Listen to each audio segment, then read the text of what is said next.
आज आहे ना छान बोंबील छोटे छोटे मिळाले आणि आता पावसाळ्यामध्ये बोंबील ना श्रावणामध्ये खूप छान मिळतात। बोंबीलचे मी 2-2, 3-3 तुकडे करून घेतलेले आहेत आणि थोडा वेळ आहे ना चाळणीवर ठेवून पाणी काढून घेतलेले आहे। तर आज मी झणझणीत बोंबलाची सोप्या पद्धतीने चटणी बनवतेय। साहित्य घेतलंय, मिरच्या घेतल्या 2-3, थोडंसं आल्याचा तुकडा घेतलेला आहे, इकडे कोथिंबीर घेतली आहे, कांदा घेतलाय, एक छोटासा कांदा कापून घेतलाय आणि बऱ्यापैकी लसूण घेतलेली आहे। अगोदर बोंबील आहे ना मी बाउल मध्ये काढून घेते। बोंबीलाला थोडीशी हळद लावते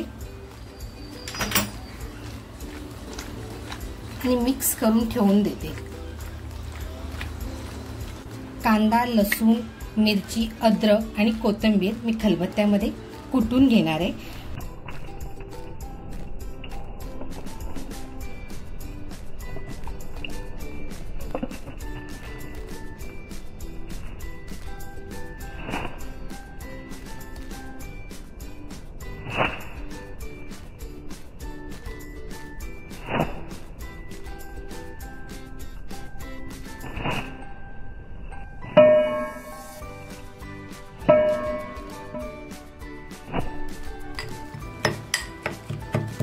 बघा आपला मसाला आहे ना, म्हणजे अद्रक, लसूण, कोथिंबीर, मिरची आणि कांदा छान टेचून झालेला आहे। इकडे जे बोंबील घेतले होते त्याच्यामध्ये फक्त मी हळद लावली होती।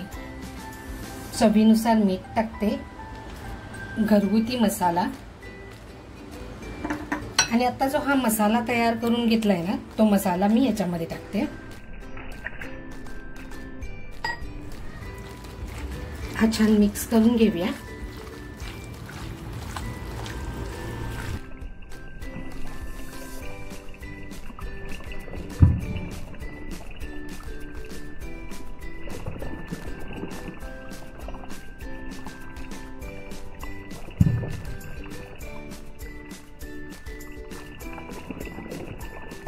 थोडंसं कोकम घेते, तेही याच्यामध्ये टाकते आणि लावून झालेलं आहे।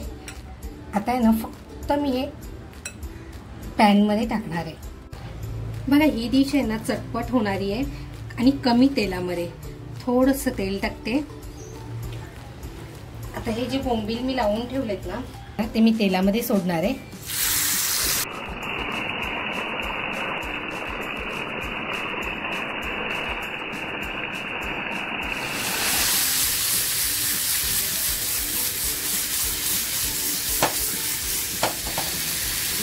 पाणी टाकते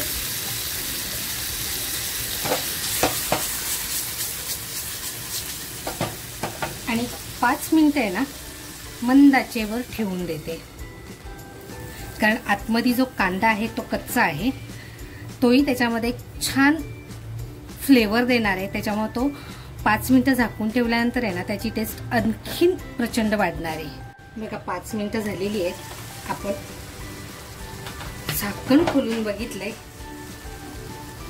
थोडंसं फक्त हलक्या हाताने हलवून घेते।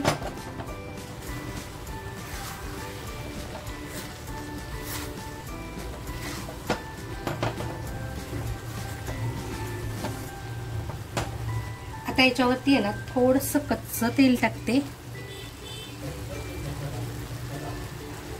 मी कच्चं तेल टाकल्यानंतर आहे ना 1-2 मिनिटासाठी झाकण ठेवलं होतं। बघा आपलं बोंबील थपथपीत किंवा बोंबलाची चटणी, ओल्या बोंबलाची चटणी रेसिपी तयार झालेली आहे। गॅस बंद करते।